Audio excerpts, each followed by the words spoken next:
Espero que este domingo hayan podido haber pasado una buena semana orando y buscando la dirección del Señor en ese sentido. Y vamos a orar para empezar este tiempo de compartimiento de la palabra en esta mañana. Señor, gracias te damos porque tú eres bueno, Padre, y siempre estás al pendiente de nuestras vidas. Te pedimos también que seas tú haciendo la obra en este momento. Gracias por cada uno de mis hermanos que pudieron tomar este tiempo para compartir tu palabra, mi Dios. Bendice este tiempo y enséñanos, mi Dios, algunas cosas que debemos aprender, porque te lo pedimos en Cristo Jesús nuestro Señor. Amén. Estamos en tiempos difíciles, ciertamente, pero también estamos en tiempos de guerra, sí, y son tiempos en donde nosotros tenemos que aprender que tenemos un solo enemigo en común, y ese enemigo, pues, todos sabemos que es Satanás. Y él va a atacar, va a estar atacando de una manera u otra nuestras vidas, ¿sí? Por eso quiero invitarles a leer ahí en Efesios, el capítulo 6, el versículo 11 al 13, que dice: vestíos de toda la armadura de Dios para que podáis estar firmes contra las acechanzas del diablo, porque no tenemos lucha contra sangre y carne, sino contra principados, contra potestades, contra los gobernadores de las tinieblas de este siglo, contra huestes espirituales de maldad en las regiones celestes.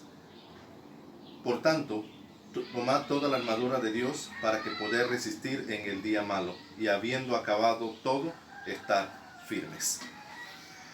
El puro contexto nos habla acerca de una batalla, y yo creo que todos nosotros estamos conscientes acerca de esa batalla, ¿cierto? Este pasaje de Efesios nos invita, y yo sé sin duda alguna que la mayoría de nosotros, por no decir todos, hemos escuchado acerca de este pasaje, pero lo importante de este punto es no solamente volverlo a mencionar, sino tratar de contrarrestar, tratar de ubicarnos nosotros que hay una pelea espiritual.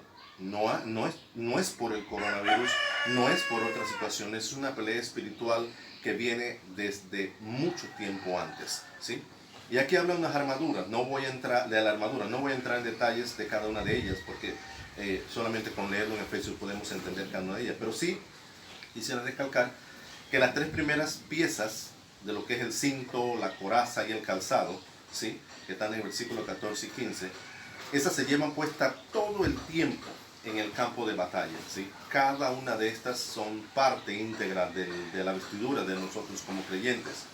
Y las tres últimas, que son el escudo, el yelmo y la espada, que están en el versículo 16 y 17, pues se mantenían preparadas siempre para su uso en el caso del entrenamiento o en el caso del enfrentamiento a la situación. Entonces es importante que cada uno de nosotros pueda contar con esta, ¿sí? Y hay la parte del versículo que dice para que pueda resistir en el día malo, ¿sí?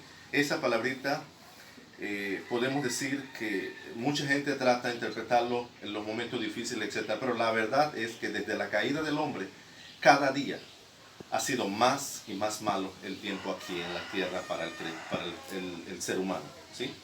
Por eso, 1 de Pedro 5, 8 al 9 dice: sed sobrios y velad, porque vuestro adversario, el diablo, como león rugiente, anda alrededor buscando a quien devorar, al cual resistid firmes en la fe, sabiendo que los mismos padecimientos se van cumpliendo en vuestros hermanos en todo el mundo. Todos estos versículos nos hablan a nosotros de un conflicto, ¿sí? Un conflicto no entre nosotros como seres humanos, sino con fuerzas espirituales de maldad que nosotros muchas veces ignoramos o tratamos de verlo desde otro punto de vista, ¿sí? Y le damos más énfasis, bueno, va a darme esta enfermedad o no, voy a ser infectado o no.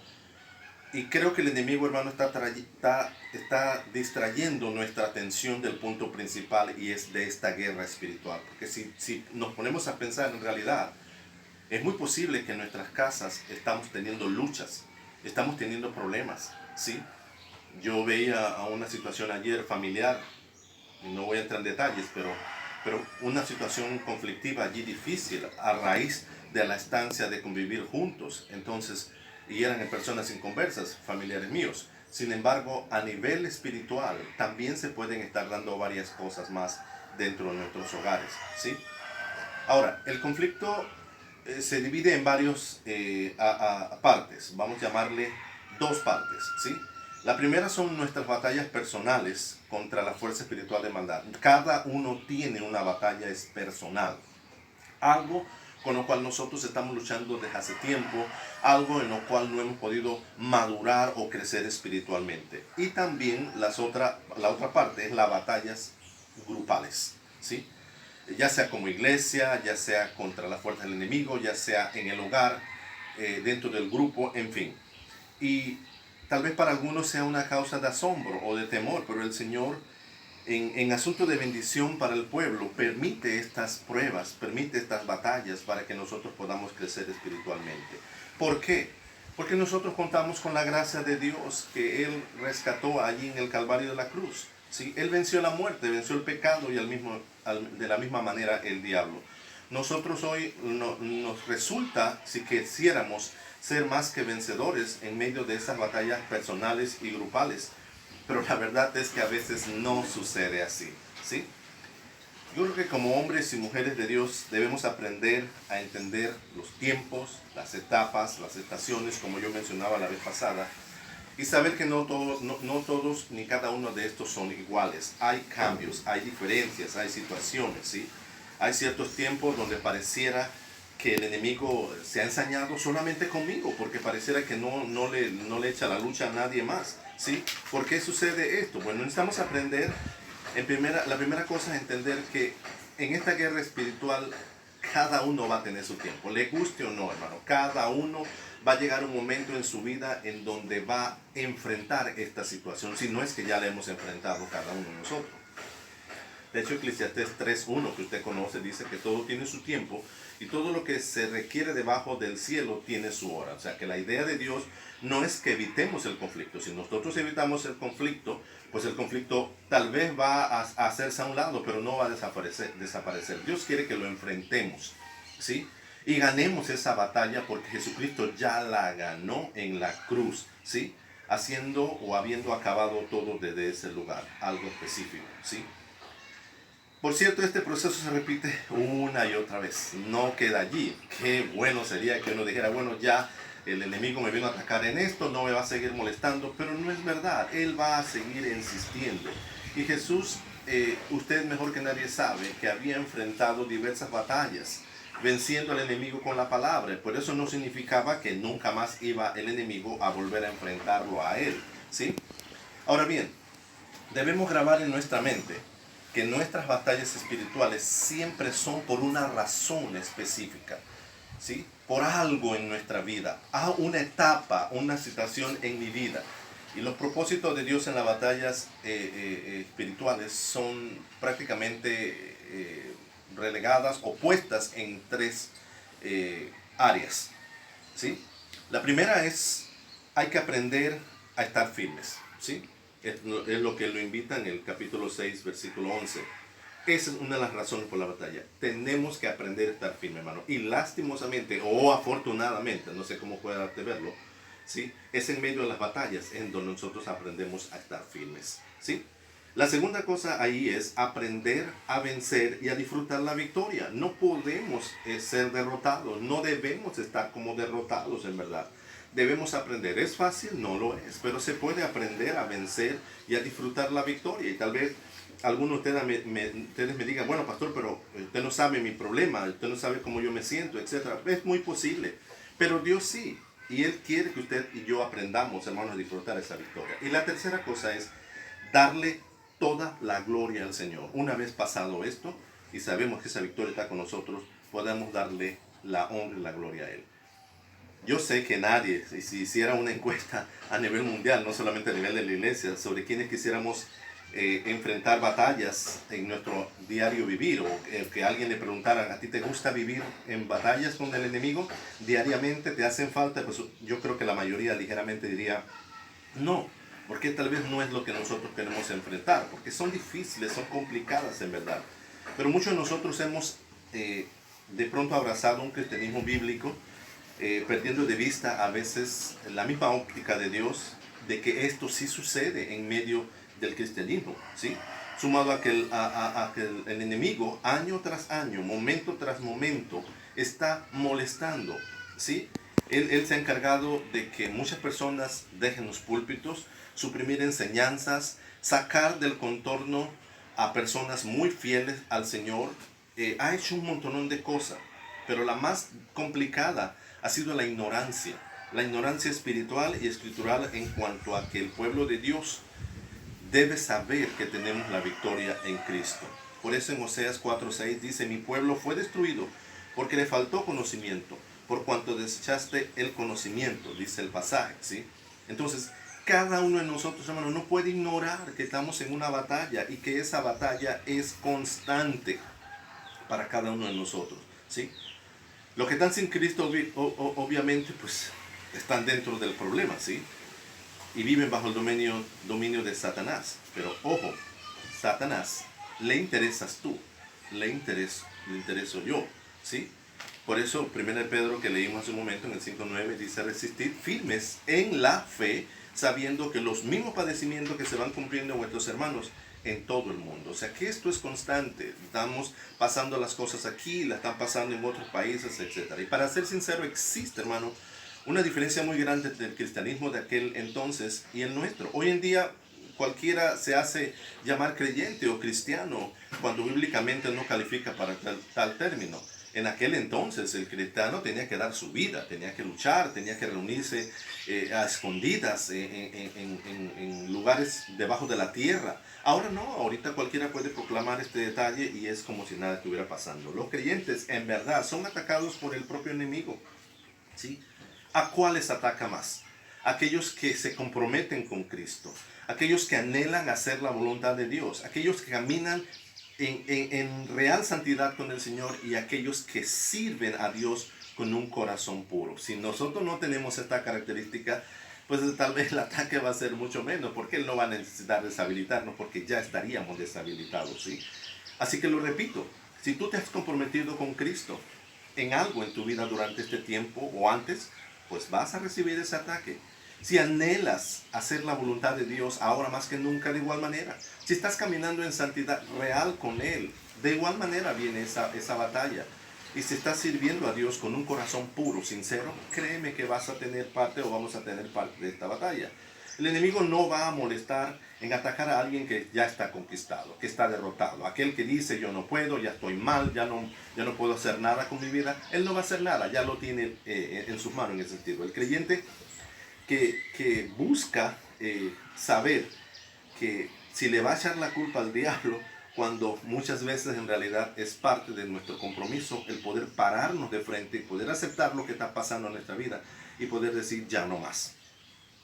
Ahora bien, hay como 6 maneras básicas que nos van a ayudar a detectar aquellas etapas o áreas en nuestras vidas en las cuales deberíamos cuidarnos. Y quise seleccionarlas de esta manera para poder prestar un poquito más de atención. Una de ellas es que el enemigo siempre elige, cuando va a atacar, el momento y el lugar más débil, ¿sí? Allá en Primera de Reyes, el capítulo 19, versículo 4 al 8, que no vamos a estar leyendo por cuestión de tiempo, ¿sí? Hay un episodio especial en la vida del profeta Elías, si usted se acuerda, eso yo lo he mencionado anteriormente. Este hombre, si más no me acuerdo, venía de haber estado orando y hacer que la lluvia cayera sobre la tierra después de varios años, de 3 años y 6 meses, si no me equivoco, de sequía. Venía de estar aclamando al Señor y hacer algo como descender fuego del cielo sobre el sacrificio de los profetas de Baal que él estaba haciendo en el nombre del Señor. Es decir, había hecho descender fuego. O sea, venía de un tiempo fuerte, duro, ¿sí? Pudiéramos decir de victoria, ¿sí? ¿Y qué pasa? Dice que se fue a un desierto de camino y vino y se sentó debajo de un enebro deseando morirse. Y dijo: basta ya, oh Jehová, quítame la vida. Y echándose debajo del enebro se quedó dormido. Y aquí luego un ángel le tocó y le dijo: levántate, come. Entonces él miró y aquí a la cabecera, o a su cabecera, una torta cocida sobre las ascuas y una vasija de agua, y comió y bebió y volvió a dormirse. Y volviendo el ángel de Jehová la segunda vez le tocó diciendo: levántate y come, porque el largo camino te resta. Se levantó pues y comió y bebió y fortaleció se fortaleció con aquella comida, caminó 40 días y 40 noches hasta Horeb, el monte de Dios. Entonces la pregunta que todos nos pudiéramos hacer es, ¿cómo puede ser posible que un profeta de semejante categoría, ¿sí?, le pueda estar sucediendo esto? ¿Sí? Pues note que Elías anduvo un día por el desierto. Estaba afectado por el sol, posiblemente el calor, transpirando aún más no poder, y por lo que sugiere el pasaje, estaba sin comer y beber. En otras palabras, estaba exhausto, cansado, ¿sí? Para Elías era como su momento más débil en ese momento, y fue allí donde el enemigo le sugirió la idea de morirse. Imagínese, venir de tantas cosas. ¿Cuántas veces nos ha atacado el enemigo en situaciones como esa? Muérete, quítate la vida, o haz esto, haz lo otro, pero que no. Pero son en esos momentos débiles en que el enemigo viene, en esos momentos débiles donde el enemigo es que se agarra para atacarnos y perjudicarnos. Por eso, hermano, es importante estar en esa comunión con Dios constante. No podemos dejar de leer la Biblia, no podemos dejar de orar. Por eso la palabra nos exhorta a fortalecernos en nuestras debilidades, según Joel 3:10. ¿Sí? La segunda cosa que vemos en los momentos en donde el enemigo ataca es que él ataca cuando tenemos de tomar alguna decisión o determinación importante. Es decir, si vas a elegir una carrera, si vas a escoger un mejor trabajo, o si vas a hacer un cambio de ministerio, o si te van a hacer alguna propuesta para servir a Dios, ahí es allí donde él normalmente ataca, cuando trata de quitar tu atención, tu concentración en oración para poder buscar la voluntad de Dios. Es ahí donde él ataca. ¿Cómo lo hace? Él usa 3 dardos y por favor anótalos, ¿sí? El primero es la demora, el dardo de la demora. Empieza a demorar y a demorar lo que nosotros estamos pidiendo o buscando dirección del Señor, y eso cansa a veces, ¿sí? A veces puede ser el otro dardo, que es aplazar o posponer, ¿no? Él tira ese dardo que la cosa ya iba a estar allí, pero por alguna razón u otra no se dio, ¿sí? Lo aplaza, lo pospone, y eso desanima. Uno dice, no, hombre, pues si ya he pasado tanto tiempo esperando y ahora tanto tiempo y todavía nada. Y el tercer dardo son los apuros. Nos meten en problemas, o nos metemos nosotros mismos en problemas en medio de la espera de esa decisión para nuestra vida, ¿sí? O sea que lo que el enemigo no pudo detener, él va a intentar demorarlo o aplazarlo o adelantarlo fuera del tiempo de Dios. Cualquier decisión importante que se tenga que hacer o cosa que se tenga que vislumbrar a la luz de él, él va a tratar de poner un plazo o detenerlo en cierta manera si no pudo evitarlo, ¿sí? Entonces, cuando alguien, como alguien dijo sabiamente, los tiempos de crisis o de batallas, hermanos, siempre ocurre en el punto más elevado de una persona, en su promoción, ¿sí? Y la clave para esto, para vencer este ataque del enemigo, es esperar en Dios. Nos toca, hermanos. Acuérdense, como he enseñado, Dios dice sí, dice no o dice espérate, ¿sí? Nosotros podemos aprender también en medio de todo esto, ¿sí?, que esperar en Dios puede ser una experiencia dura, especialmente con el trato de Él hacia nosotros, ¿sí? Si no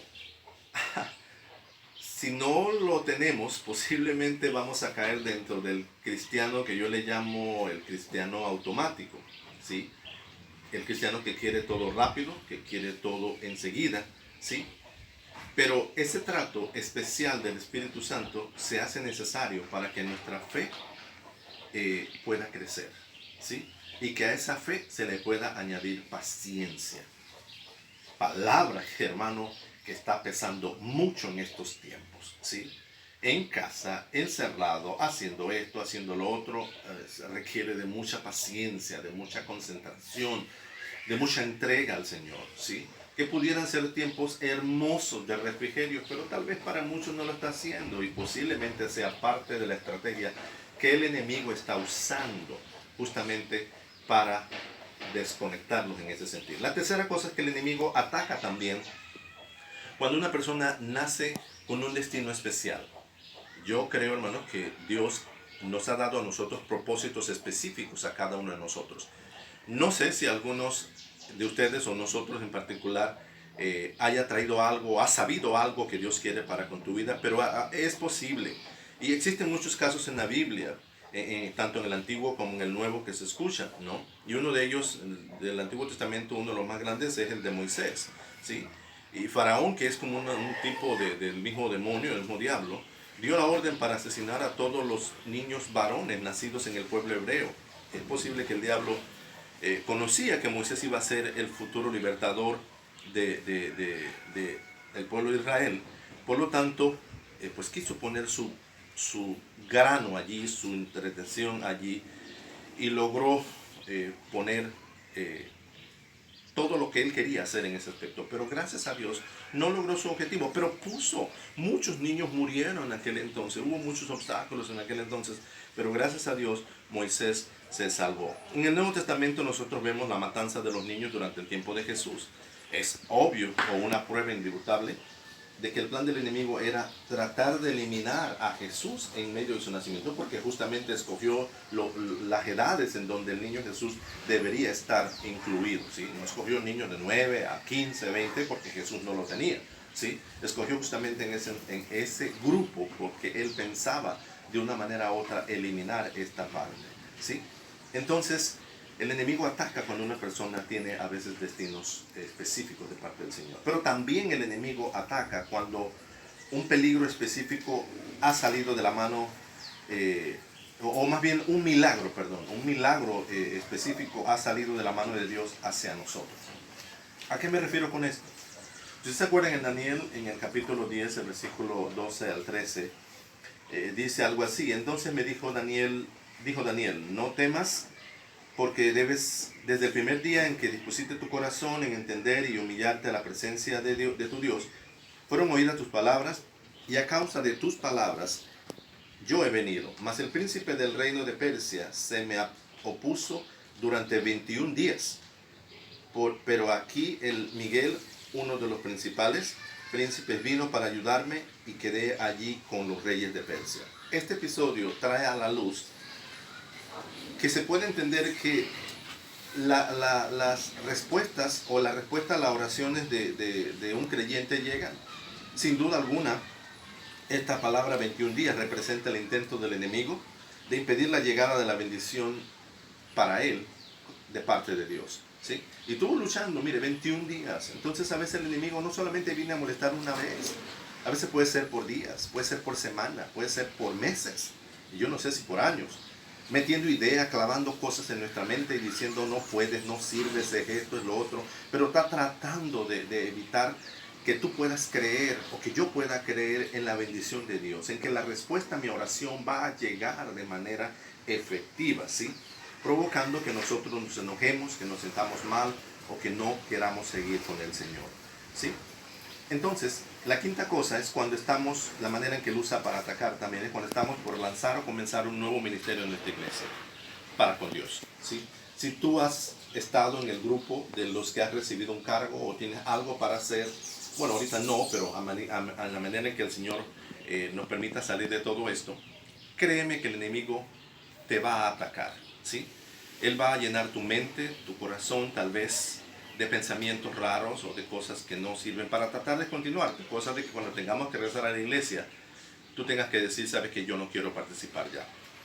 Y este es un ejemplo clásico de lo que nosotros vemos en la vida de Jesucristo, ¿sí? Allá en Lucas 3, 21 y 22, Jesús fue primero bautizado en las aguas y en el mismo instante fue ungido por el Espíritu Santo. Si prestamos atención al relato y nos damos cuenta, allá en Lucas 4, 14, Jesús volvió, dice, en el poder del Espíritu Santo a Galilea y se difundió su fama por toda la tierra alrededor. Entonces, notamos estos dos pasajes comparados que hubo un tiempo de conflicto espiritual con el diablo antes de él empezar su ministerio, ¿sí? Entonces él va a hacer esto. Él no le gusta esos guerreros del Señor que están dispuestos a trabajar. Va a poner un problema. Él lo ha hecho en mi vida, a veces de una manera u otra. Han sido tiempos difíciles, pero hay que estar muy claros que la batalla ha sido ganada ya por nuestro Señor Jesucristo. Entonces el diablo sabía que si Jesús salía airoso en el desierto, iba a ministrar con poder sanador, libertador, justamente como lo hizo, ¿sí? Entonces lanzó su ataque con la idea de frenarlo o impedir su promoción espiritual, pero no pudo. Entonces él va a hacer lo mismo con nosotros, va a atacarnos. ¿Dónde va a atacarnos? En nuestra mente, en nuestro sentir, en nuestro corazón. Y muchos creen que porque tienen alguna situación constante y dicen, bueno, ya no podemos salir de ahí, pero no es así, ¿sí? Dios justamente mandó a su Jesucristo para vencer en la cruz, vencer la muerte, el pecado, ¿sí? Todo en el nombre de su Hijo para nosotros. Y la última en este sentido es el enemigo también ataca o hace su ataque cuando somos los próximos en la fila para hacer un trabajo especial para el Señor. Si te ha tocado, si sientes el deseo o el Señor ha estado trabajando en tu vida durante estas semanas o estos meses en cuanto a que cuando regresemos a la iglesia o desde ahorita ya empezar algo nuevo, algo de apoyo a la iglesia, etcétera, créeme que vas a enfrentar esta situación. ¿Usted se acuerda de la vida de José? Allá en Génesis 37 hasta el 50 capítulos. José empezó de un inicio. Cuando él vio los dos sueños, obviamente estaban hablando de ese plan de Dios en cuanto a que de esa manera profética estaba anunciando el trabajo que este joven iba a hacer. Y vemos que los hermanos pues levantaron celos en sus vidas, quienes quisieron quitarle la vida inclusive. Pero todo esto fue parte de poder evitar que José lograra lo que el Señor había puesto en su vida en ese sentido, ¿sí? Entonces, a pesar de todo, él se preparó y a su determinado tiempo Dios le dio la victoria en ese sentido. Entonces, es mi oración que este compartimiento, hermano, sea parte de traer luz y orientación a nuestras vidas para que cada uno de nosotros pueda seguir adelante en este caminar con Dios. Ahora bien, quiero terminar diciendo que así también como hay ataques del enemigo, también hay armas con las cuales nosotros podemos enfrentarlos al enemigo en ese sentido, ¿sí? Y voy a mencionarlas en línea y con esto terminamos, ¿sí? Armas efectivas que pudieran ayudarnos a nosotros a vencer al enemigo en medio de toda esa batalla, en medio de todo ese asunto. La primera de ellas es conocer, hermano, y hablar y confesar la palabra de Dios. Es importante que memoricemos la palabra, es importante que conozcamos la palabra porque es ella la que va a venir a nuestra mente en el momento del conflicto, en el momento en que el enemigo va a mostrar ese ataque a nuestras vidas. La palabra fue lo que Jesucristo usó, ¿sí? Por eso en Hebreos 4:12 leemos que la palabra de Dios es como una espada de dos filos que penetra hasta partir el alma y el espíritu, las coyunturas y los tuétanos, y discierne los pensamientos, las intenciones del corazón. La palabra de Dios es una arma eficaz, hermano, que nosotros podemos usar en ese sentido con toda autoridad en el nombre del Señor, ¿sí? La segunda arma son nuestras conversaciones, que deben reflejar la mentalidad de un conquistador, hermanos. Y aquí quiero ser bien específico. Yo sé que estamos en tiempos difíciles, que los ataques no son fáciles, etc. Pero es mejor, hermano, mantener una mente positiva. Es mejor ser más positivos en nuestra manera de pensar, de ver las promesas de Dios, de ver las bendiciones de Dios. No nos enfoquemos en que estoy mal, en que estoy pasando por esto, en que no voy a salir de esto. No nos enfoquemos de esto. Es muy importante que esa arma que nosotros usemos en nuestra conversación, porque tú puedes hablar con esa persona y esa persona creyente te va a decir, sí, estoy mal, tengo problemas, me quiero morir, quiero esto. O sea, todos esos son pensamientos negativos, son pensamientos de un perdedor o de una perdedora, no son pensamientos de un conquistador, es en el nombre del Señor, ¿sí? Por eso Proverbios 18:21 dice claramente que en nuestra lengua tenemos el poder para soltar la muerte o la vida. Cada uno de nosotros tiene esa oportunidad de poder decirlo para el Señor en ese aspecto. La tercera arma es tomar la autoridad en el nombre del Señor Jesús, ¿sí? Tomar esa autoridad, desafiar al enemigo en ese sentido, ¿sí? En Filipenses 2:9 y 10 nos habla de que nuestros enemigos espirituales deben doblar su rodilla reconociendo la autoridad de nuestro Señor. Y Cristo vive en nosotros, su Espíritu Santo vive en nosotros y tenemos por lo tanto toda esa autoridad para poder hacerlo. La cuarta arma es ponerse, hermano, toda la armadura de Efesios 6:13 al 18. Y eso se lo dejo de tarea para que cada uno de ustedes pueda buscarlo en Efesios 6:13 al 18. Y cada día, acuérdense que 3 de ellas son constantes y 3 de las siguientes son para estar usándolas como armas de defensa. La quinta arma es oración. Y si quiere agregar el ayuno, está bien conmigo. Pero la oración, esa oración de fe, ¿sí? Separarse para el Señor, para tomar un tiempo para hablar con Él, ¿sí? Para poder decirle, Señor, no quiero que nada me distraiga, voy a organizar mi mente en tu nombre, que seas tú el que me ayudes a ver todas las cosas. Orando al Señor, si quiere llamarle también ayunando, desconectado de cualquier tipo de alimento o comida, etc., se puede romper, hermano, todo ese yugo satánico muchas veces en nuestras vidas, ¿sí? Y la sexta arma es buscar sabiduría espiritual de Dios y de parte de las autoridades espirituales de nuestra iglesia, ¿sí? Hermano, no hay que ser orgullosos. A veces, yo siempre lo he dicho, cuando nosotros callamos nuestros problemas y no queremos contárselo a nadie, ni al pastor, ni a un hermano, ni a Dios mismo. Entonces el enemigo nos agarra, como digo yo, en un ringside, de esos de cuadrilátero de boxeo, donde no hay ni quien te tire la toalla, no hay ni quien te dé agua, ni quien diga, ella no puede más, sino que el enemigo lo va a agarrar a uno en una esquina, a golpearlo tanto que es posible va a morir, como quien dice, ¿sí? Entonces es muy importante buscar ayuda, es muy sabio, hermano, buscar ayuda. Estoy pasando por este problema, oren por mí, no te lo guardes, no te lo calles, ¿sí?